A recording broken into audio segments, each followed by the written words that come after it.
the presentations on the effect of prairie strips on honeybee colony health in agricultural landscapes. And my name is Randall Cass, and I'm the bee extension specialist at Iowa State University. So I always like to start my presentations out with this map of the US. I think it's a few years old, but it's still pretty accurate. And the dark green parts of the map show you the counties that are dominated by agriculture. And if you take the US as a whole, across the US, we're about 40% of our land is devoted to agricultural, it's devoted to farms.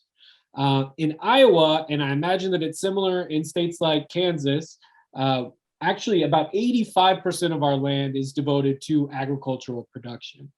So that means that, you know, farms are part of our daily life here. You can't throw a stone without hitting a farm. And so what our research asks is, what does this mean for our honeybees? If we're in this agricultural landscape, if there's not, especially here in Iowa, there's not a huge diversity of crops being grown. We're not Michigan, we're not New York. It's mostly just corn and soybeans. So what does this corn and soybean landscape actually mean for honeybee health? Is it having a negative impact on our bees? Agricultural landscapes could mean reduced forage availability. It could mean increased exposure to insecticides. And so we wanted to explore these things further. We know that in Iowa, it is tough to keep bees. I don't know how many people are familiar with the Bee Informed Partnership, but the Bee Informed Partnership surveys folks. So this is volunteered data where beekeepers can log in and say, report their overwintering losses, for example. So this map here shows you the states and all their different reported overwintering losses. You can see in the Midwest, states like Iowa, Nebraska, Illinois, Kansas, we tend to have slightly higher overwintering losses. Excuse me. With Iowa's overwintering loss usually is between 40 and 50% every year, which is pretty high compared to other states. There's a combination of factors that affect this. Strange weather patterns with the heating up followed by cold snaps. Of course, the ever-present varroa mite, forage availability as well. If beekeepers aren't interested in pumping a whole bunch of sugar syrup into their colonies in the fall, if there's not enough food for their colonies, they might starve. So this is a tough issue here in Iowa. This map is from 2016-2017 winter, so it's 5 years old. I was able to get data from last winter, 2020 to 2021.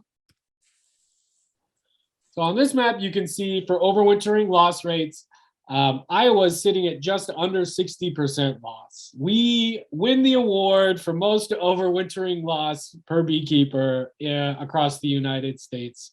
And I'm proud to accept that award on Iowa's behalf.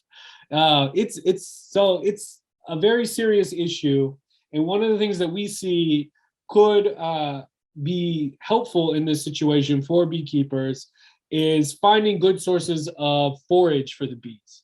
Because late in the season, after soybean is done blooming, Iowa becomes essentially what we refer to as a green desert landscape. We've got corn there, we've got soybean, but we don't have a lot of actual nectar sources for our bees, pollen sources for our bees.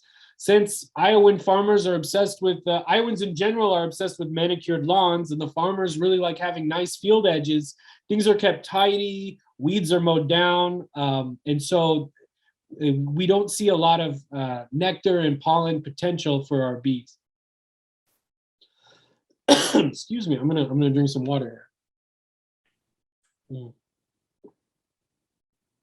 So the research I'm presenting, the bees and prairie strips research was primarily conducted by Dr. Gu Zhang as part of his doctorate. He was a PhD student at Iowa State from 2015 to 2020. He got his PhD in 2020. And so a lot of the research that I'm presenting on his behalf, but a lot of it I was able to collect there out in the field alongside him.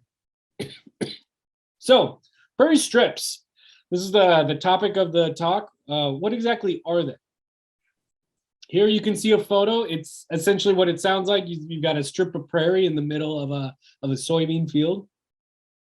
And strips is a conservation ag practice that was pioneered at Iowa State University.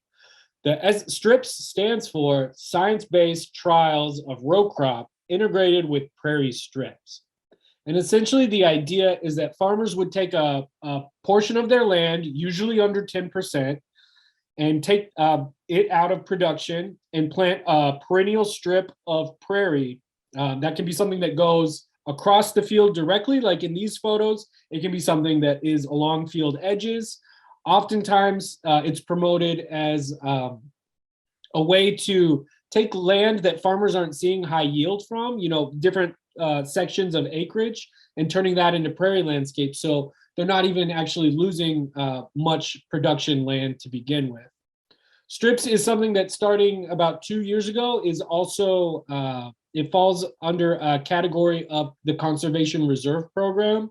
So if you are a farmer or landowner and you're interested in getting a Conservation Reserve Program or CRP contract to implement this practice, that's available, that's out there. It's known as CP 43. But there's a lot of benefits. We've done a lot of research over the past decade at Iowa State looking at these strips. We've talked to soil scientists, we've talked to bird researchers, and it all seems to be really positive findings that we're seeing. So this is some of the research that's done that doesn't have anything to do with bees, but some of the reason why farmers might want to implement prairie strips. You see, they'll see a 44% reduction in water runoff. So the soil's going to hold more water as a result of having those strips, those perennial prairie root systems there. The perennial prairie root systems are also going to reduce erosion because the prairie strip sites see a 95% of soil loss. They also see less fertilizer runoff, which is a big issue here in Iowa. A lot of our fertilizers run off nitrogen, phosphorus runoff into the Mississippi River, and they make their way all the way down to the Gulf of Mexico. And so reducing nitrogen and phosphorus runoff as a result of fertilizer use in our soils is very important.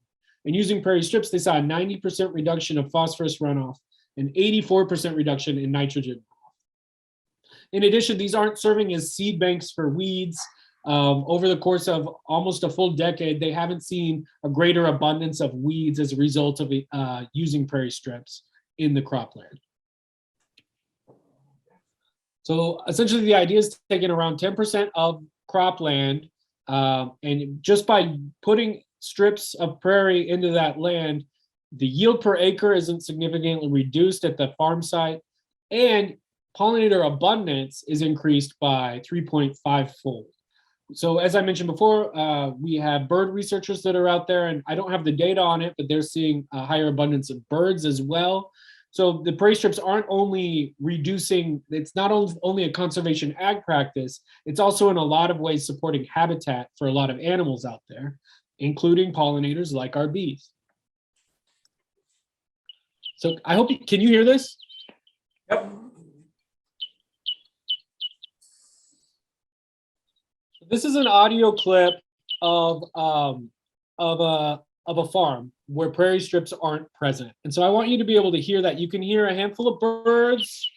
You can hear a little bit of, maybe a little bit of buzzing from insects. This is what Iowa out in the field sounds like. All right, so now I'm going to show you the audio from a prairie strip site.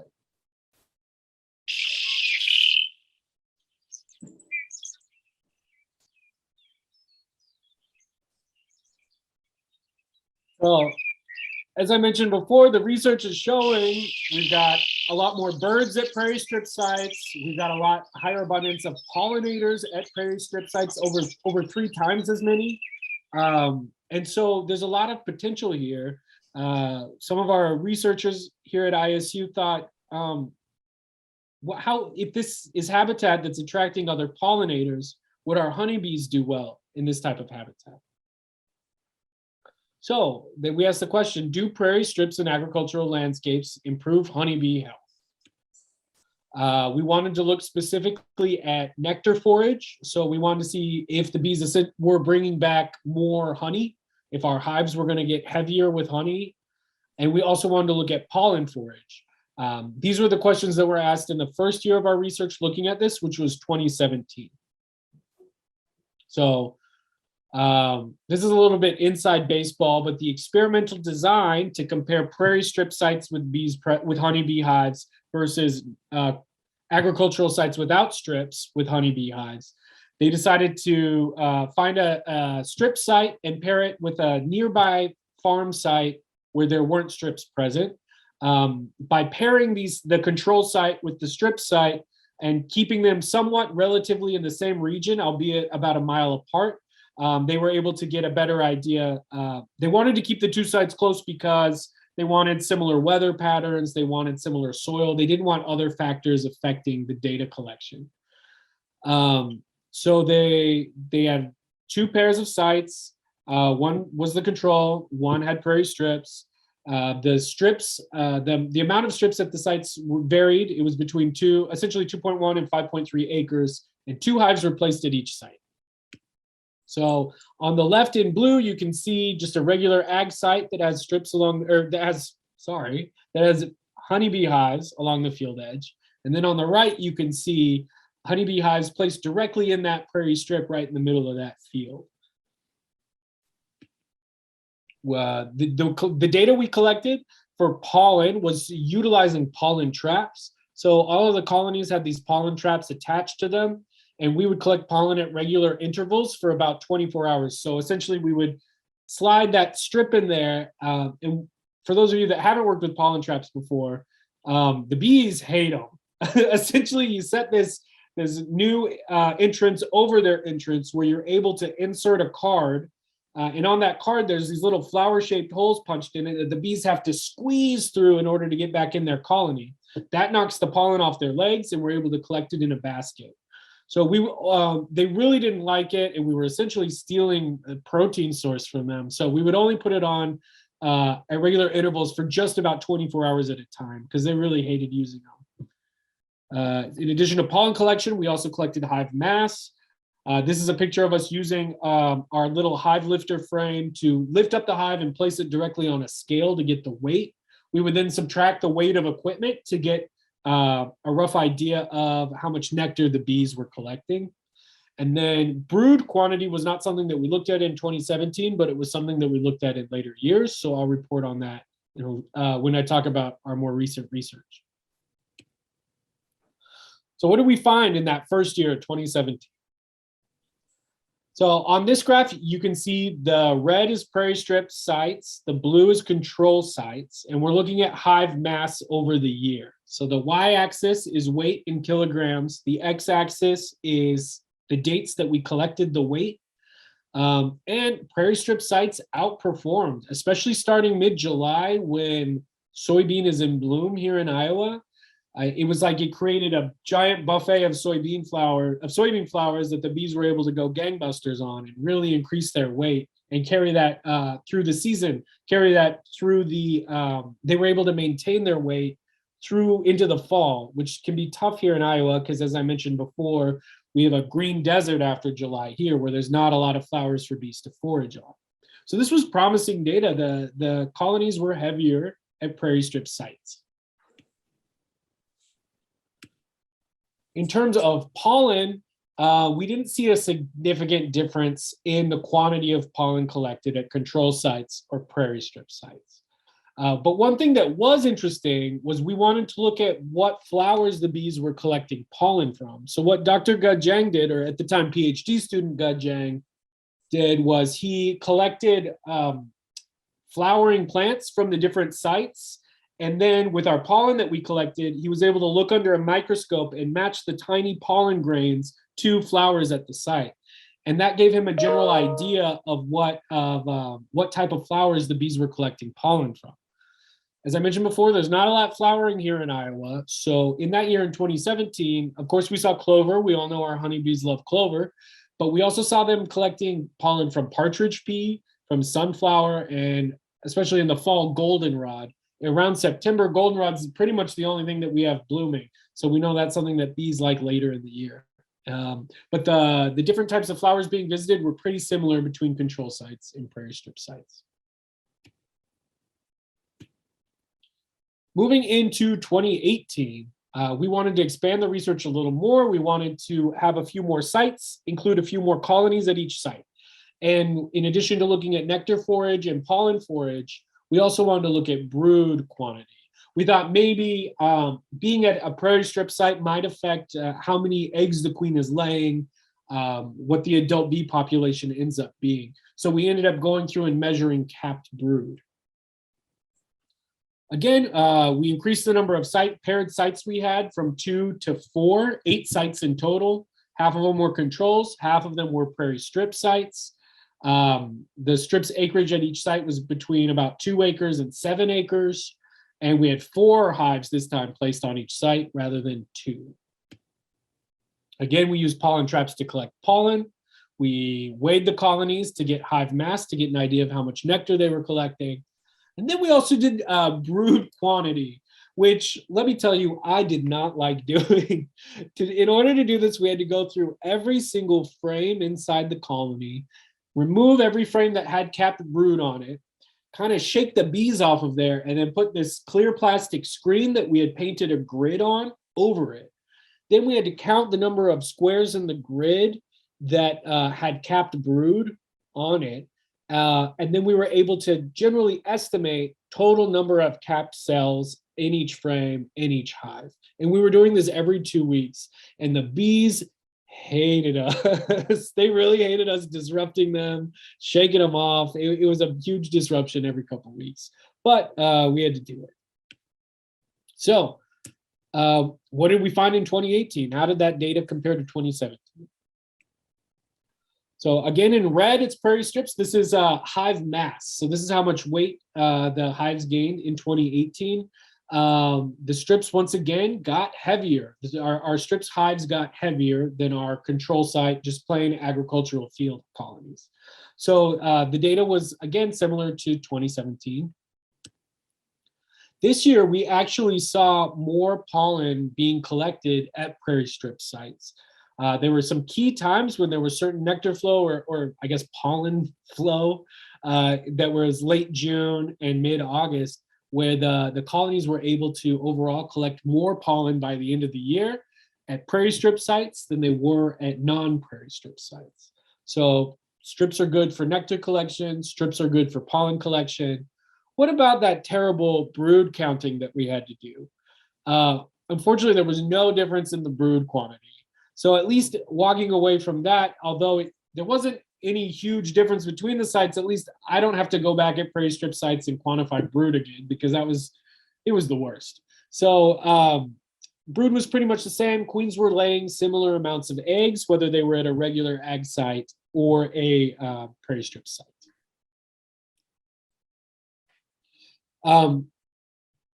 We asked the question, do prairie strips enhance forage for honeybees? And the answer was yes. They were able to collect more nectar. They were able to collect more pollen at these sites, whether there were 2 colonies there or whether there were 4 colonies. Now what? So I work here regularly with a faculty member named Dr. Matt O'Neill, who does a lot of pollinators in cropland research. And he was approaching commercial beekeepers and saying, hey, our data is showing that prairie strips might be a great site for you to keep your colonies. You know, after you send them out to California for pollination services, you could bring them back and they would have plenty of forage at our prairie strip sites. But the commercial beekeepers, you know, they've got thousands of colonies. And they said, you know, at my average site, when I'm keeping my bees in the summertime, I'll have 20, I'll have 30, I'll have 45 colonies at the same site. This Iowa State research only has 4 colonies. So maybe prairie strips have a carrying capacity. What's good enough for 4 colonies might not be good enough for 40 colonies. So we wanted to explore this research a little bit further in the summer of 2021. This was last summer. What if we increase the number of honeybee colonies at prairie strip sites? Would we still see these positive effects? So what we did was we increased the number of colonies from 4 to 20 colonies, and we had 3 different prairie strip sites that we kept them at. In total, we had 60 colonies that we were maintaining this summer. We didn't collect any pollen data. We were a little bit short-handed. Now that Gud Jeng is gone, I'm pretty much the only bee guy around, and I didn't want to have to do all that work that we'd done in the past when we'd had a full field team. So we had a handful of people that were able to help me out sometimes. And so what we decided to do was collect hive mass. We weighed all the colonies at the Prairie Strip sites every 2 weeks throughout the summer. And then we just gave them regular inspections, mite treatments when necessary. And again, we didn't collect pollen or look at brood. Here's some photos that I took over the course of last summer when we set the colonies out at the field edge.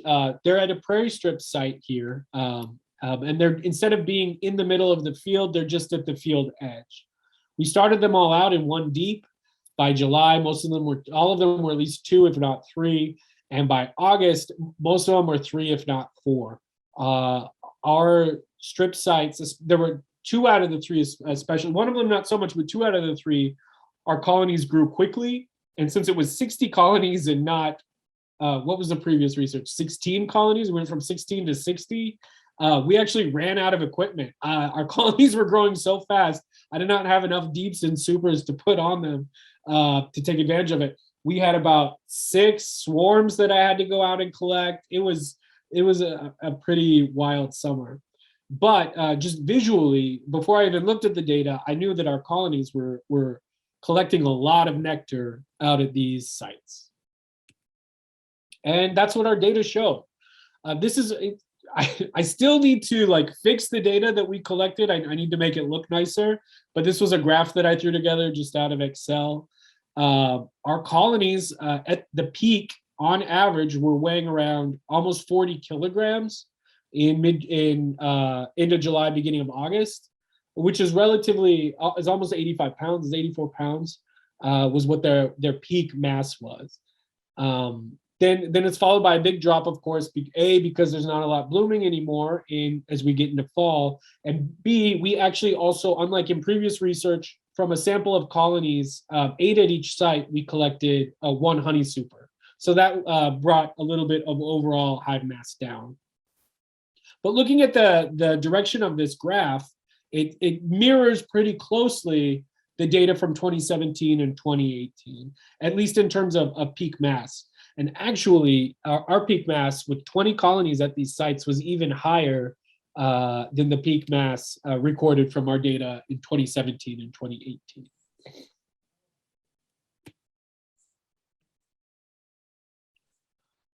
So that's exciting. We're able to walk away and say, hey, these strip sites, we were able to put our colonies produce more honey for us at these strip sites than they would have if they were just in a plain old agricultural site. Now, what about native bees? I know that I'm talking to honeybee people. I'm primarily a honeybee person. Although when we decided the name of my title here, I wanted it to be honeybee specialist. And they said, no, but you're going to do more native bee stuff. We'll just make it a bee specialist. So technically, as part of my job, I'm supposed to be doing a few more native bee things. But luckily, over the past 2 years, we've had a PhD student here who's very interested in native species of bee. She, at these prairie strip sites where we had our colonies this past summer, she was doing native bee research at the sites. So a little bit of back, and I'll talk about that, but just to give a larger context to native bees in the United States. Here's a map I always like to share. The blue parts of the map are parts of the US with very high bee abundance. And the yellow parts of the map are parts of the US with very low bee abundance. So you can see here in the Midwest, we don't have a lot of bees. Iowa might be the yellowest state on the map. And Iowa has a total of estimated between 300 and 400 species of bee in addition to the honeybee. Most of these native species of bee, if you think of different types of bumblebees, if you think of sweat bees, all these bees, most of them, rather than living in hives or colonies or producing honey, they nest in the ground or in old plant stems. And that's how they complete their life cycle year after year. I don't know if, does anyone here know how many native bees Kansas has? I looked it up. It's around 400, so pretty similar to Iowa. But a lot of people are surprised to find out that we've got so many different species of bees, and that there are so many different types of bees that are out there, and not just honeybees and yellow jackets. Although yellow jackets aren't a bee, I don't want to. But those seem to be the 2 buzzing, stinging insects that people are aware of. By comparison to the Midwest, California, I've seen two sources. California certainly has over 1,000 different species of bee. One source I saw said 1,600 species. So depending, when we compare ourselves to other parts of the US, I think Utah has even higher. So native bees, they're here. They're not as abundant in other parts as in other parts of the country. And part of that might be to the way might have to do with the way we use our land. So the PhD student, her name is Kate Borchardt, and Kate Borchardt. And what Kate did was go to these prairie strip sites where we had the honeybees present, and she and as well as prairie strip sites where honeybees were not present. And she sampled every other week from July to September. In total, she was able to collect 800 and able to observe and or collect 808 native bees and 88 different species in the prairie strips. And on top of that, she was also looking at the types of plants that they were visiting. And she saw them visiting, she was able to note 75 different species of plant in the prairie strips. So she put this together. They would walk transects in these fields through prairie strips, through corn and soybean, and they would be vigilant about keeping an eye out for bees. When they saw a bee land, they would collect it, they would put it in a test tube, and then they would mark what type of flower they saw that bee visited. So this one was visiting yellow species, this one was visiting a blue species. And this is a way that ecologists, pollinator ecologists, are able to keep track of the different networks and relationships that different species of bees have with different species of plant. Another way that we were able to do this, well, I actually have this slide backwards. So when we think about this network of bees and plants, what, all the different types of bees that are visiting all the different types of flowers, in a prairie strip site, we see a richer network. There's a lot more species of bees, there's a lot more species of plants, and there's a lot more visitations happening across the board.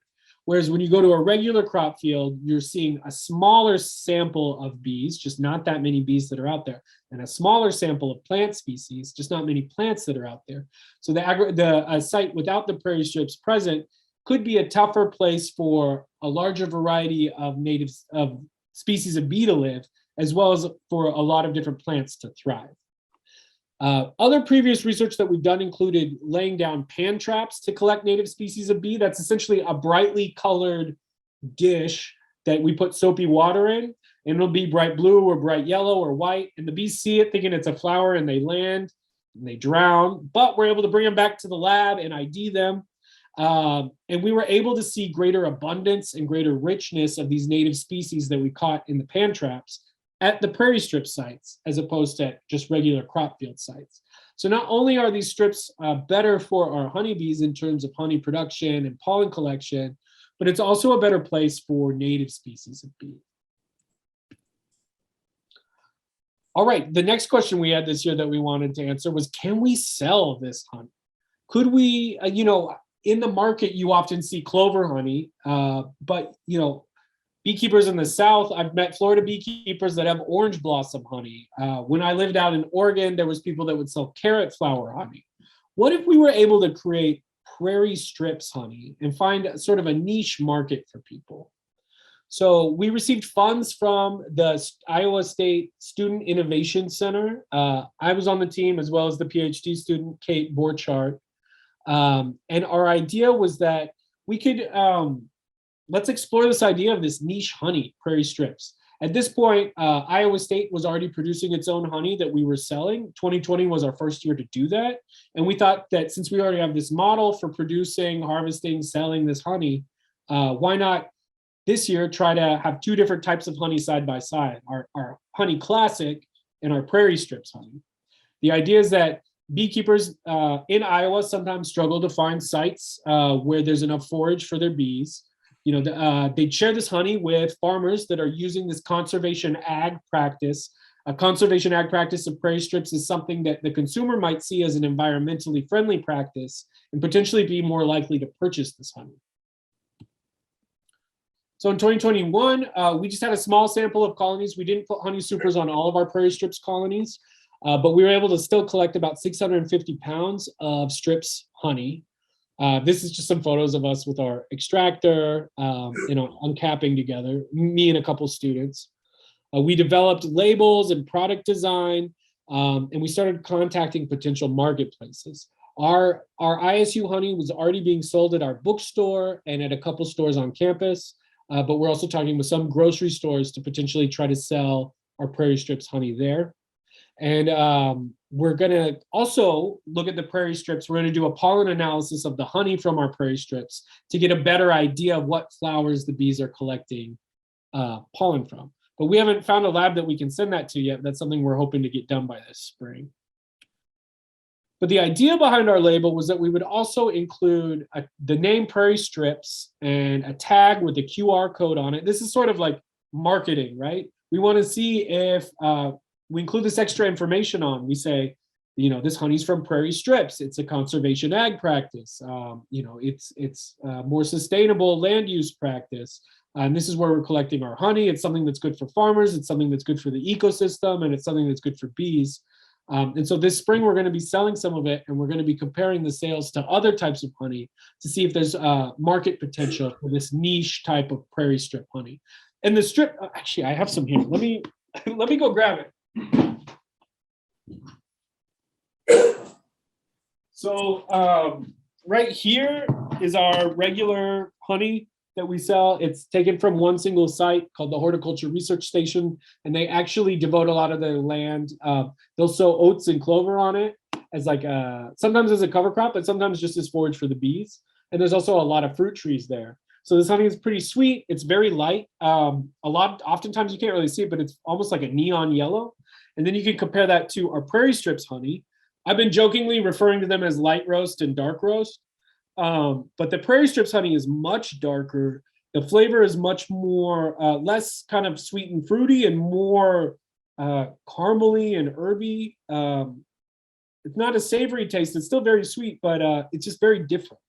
And so we're excited to see, we've done some sort of side-by-side taste tests for people, and people so far have been really excited about this Prairie Strips honey. So just to summarize what I talked about with regards to beekeeping and Prairie Strips, our research over the past 5 years has demonstrated that strips provide colonies with better nectar forage and pollen forage when compared to other ag landscape apiary sites. Our more recent research, where we had 20 colonies instead of 4 at the Prairie Strips, we still saw that same mass gain, same level of honey production, whether there were 4 colonies there or whether there were 20. So there's potential for beekeepers that want to use strip sites to increase the number of colonies that they keep at each site. We'll also see that strips increase diversity and abundance of native species of bee. And not only that, but it increases the number of networks that are developed between the higher abundance of plant species and the higher abundance of native species. And then it really seems like selling Prairie Strips honey has niche market potential, potentially something that we could mark up our honey price on by promoting this local, sustainable conservation ag type of honey. There were a lot of folks that helped out to conduct a lot of this research. It also included funding from Bayer and FFAR to get it done. And that's my presentation. If you're Instagram savvy, feel free to follow our endeavors on our Instagram page at Iowa State Bees. And I'm happy to answer any questions that folks have. Oh, yeah, I'd be happy to. So one of the presentations I gave at the Kansas Honey Producers Association meeting was about the work I'd done with beekeepers in El Salvador and Guatemala. So my heart is really in international development, working with small farmers and beekeepers abroad. It's something I really like doing. I've done it in Chile, in Ghana, El Salvador, Guatemala, Honduras. And so one of my presentations that I gave was about a beekeeping cooperative that I supported in El Salvador when I was a ag Ag Livelihoods Project Manager for Catholic Relief Services in El Salvador. So I lived in El Salvador for 2 years and Guatemala for one prior to coming to Iowa, which was probably the biggest culture shock of my life.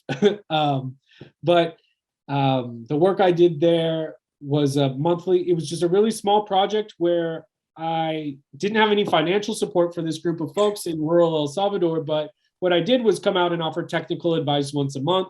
So once a month we would have a meeting and we'd have lunch and we'd go and inspect their colonies and I'd give advice. But they a lot of them, beekeeping had been done in their family for a really long time. And so I could maybe try to pull up some photos if people are interested. Let me see. Oh, yeah. Could you talk a little bit about the equipment? I thought that was really interesting that they had when you began, and then that youth group that you worked with to build their equipment and get new. Yeah, stuff. I'll go ahead and share my screen again. I can pull up some of these cool photos. I just pulled up the presentation. Okay. All right. So can folks see that? Okay. So here's some photos of us with rustic hives. Here we go. So these are the rustic hives. They were essentially just boxes, empty boxes that they would hang up in trees to basically make swarm traps or collect wild swarms. And the swarms would move in and then just draw comb directly. Just draw comb like that inside the box. This is what we referred to as a rustic hive. And it's really great because I love this because it's an example of beekeeping is really easy. All you really need is a box. You hang that up in a tree, the bees will move in and you can start keeping bees. But what stinks about this is that if you can't remove your frames, then every time you want to extract honey, it has to be a destructive harvest. You have to basically what we did was go in there with a kitchen knife, cut out the comb, shake the bees off, and then someone would come. Here's another rustic box. Oh, the dog. So maybe I have photos of it later, but we would essentially crush the comb up and squeeze all the nectar out, all the honey out, and then bottle that. And these folks were able to sell it in a 1 liter bottle. They were able to sell for $5 to their neighbors. And so over time, as I came back month to month, we talked about what the group's goals were. And since the only beekeeping supply store was in the main city where I lived, I was able to go and purchase equipment like a bee brush, eventually things like other equipment. I was going to say things like frames and Langstroth boxes, but they actually were able to build their own frames and Langstroth boxes, which was pretty cool. We went and toured other cooperatives where this cooperative would actually take other groups' honey cappings or leftover wax and then stamp out wax to put in the frames and resell it to folks, which was pretty cool. Some women in the group made our veils because we didn't have veils readily available, and this was the cheapest option. So there's actually wire in there that they sewed in there. I was able to bring some drone comb, the bright green frames, back from the United States when I went home for Christmas. Up here in the top left hand of the photo, I think that smoker was actually made by someone locally. They were able to put it together. It was really heavy and you had to use 2 hands to be able to use it. But prior to them making that smoker, all we were doing was taking old corn cobs and lighting them on fire in a paint can and just kind of wafting the smoke towards the bees. Here's in the middle photo, that's squeezing the honey out and then putting it through a filter. And that's what we were doing before they switched over to Langstroth style hives and were able to borrow an electric extractor from a neighboring beekeeping group. This was a dog that was a puppy when I started and then was a grown dog by the time I was done. But by the end, we met all of their goals. Cooperative membership grew from 6 people to 11 people. The apiary increased from 8 rustic hives to 20 hives. 8 of them were the modern or Langstroth hives. They harvested 72 bottles of honey as opposed to 17 that they'd done the year before, and they came up with the name for their group. But yeah, it was a really rewarding project. And then just some knowledge that I gained for beekeeping on the cheap. You don't have to buy a $130 package of bees. You can collect wild swarms by hanging the box in the tree. You can use anything that you have on hand. You don't need to build some very nice construction to provide rain cover for your bees. You can use something as simple as metal siding and rocks to put on top of your colonies. Smoker fuel can be found. We were using corn cobs and corn husks. You can make your own veils. You can use corn husks as a bee brush. You can control, I don't know how many people know this, you can control wax moth by cutting a small slit in a plastic bottle so that they can fly in, but they have trouble flying out. And in the bottom of that bottle, you put sugar, vinegar, and a banana peel, and it attracts them like crazy.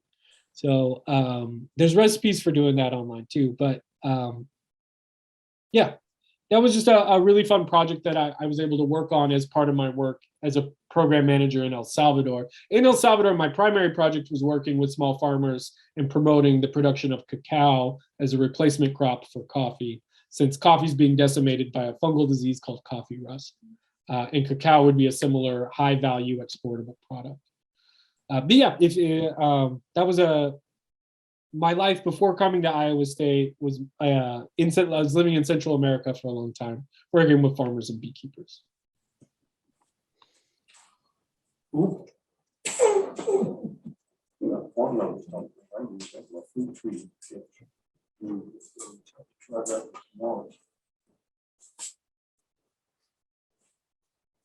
Any other questions?